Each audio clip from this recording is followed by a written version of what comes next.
Hello everyone, my name is Farah Ridani. I will talk about global supply chain disruption and how they affect in Indonesia's economy. A supply chain is a system that connects producer, supplier, and consumer around the world. Recently, this system has faced many problems because of global economic change such as the COVID-19 pandemic, the Russia-Ukraine war, and trade tension between big countries like the United States and China. In this presentation, I will focus on how this global problem disrupt Indonesia's supply chains, especially in manufacturing, logistics, and trade. In my opinion, global supply chain disruption create more problems than opportunities for Indonesia. It is true that these changes make business learn to be stronger and more creative, but overall, this effect is negative. Many sectors like manufacturing, import, export, and even consumer price have been hurt. Indonesia depends a lot on import and export, so when global supply chains are disrupted, Indonesia is quickly affected. For example, if raw material from China are late, manufacturers in Indonesia cannot continue production. When shipping costs increase, the price of imported goods also rise, and this causes inflation. Okay, let me explain more about why I believe these global chains cause more problem for Indonesia.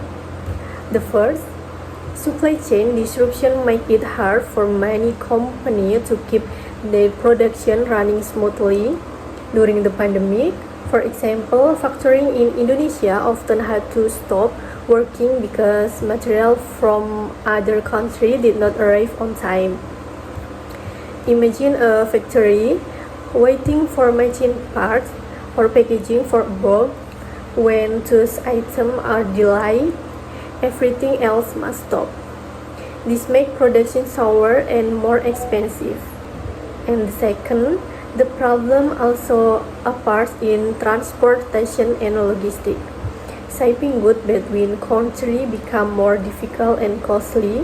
Sometimes containers were stuck at port or there were not enough ship available. Because of this, sending or receiving goods took longer and cost more money for Indonesia, which relies on sea transport.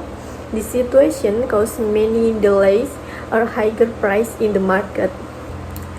And the third, this even shows that in Indonesia still depended too much on other countries for its raw material. Many industries need supplies like metal, chemical, or electronic parts from countries such as China or Japan. When those supplies are disrupted, local business cannot operate normally. The dependence makes Indonesia's economy more fragile when global problems happen. And however, not everything is negative. The disruption also makes Indonesia realize the importance of becoming more self-reliant. Many businesses are now trying to find local suppliers instead of depending fully import. The government also encouraging domestic production and improving port, roads, and industrial areas to make distribution easier. Still, this improvement take time. Building strong industry and supply system cannot happen overnight. It requires cooperation, investment, and commitment from both the government and the private sector.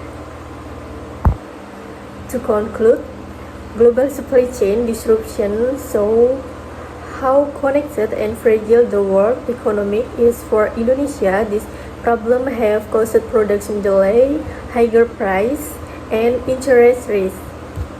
But at the same time, they also pass in Indonesia to change to become more independent and improve its local supply chain system. In my opinion, the challenges are still bigger than the benefits for now, but in the future, If Indonesia keep improving its logistics and industry, this global change could become a good opportunity for growth. Thank you for watching and listening. I hope this presentation helped you better understand how global economic uncertainty impact Indonesia and how our nation can respond more effectively in the future. Thank you.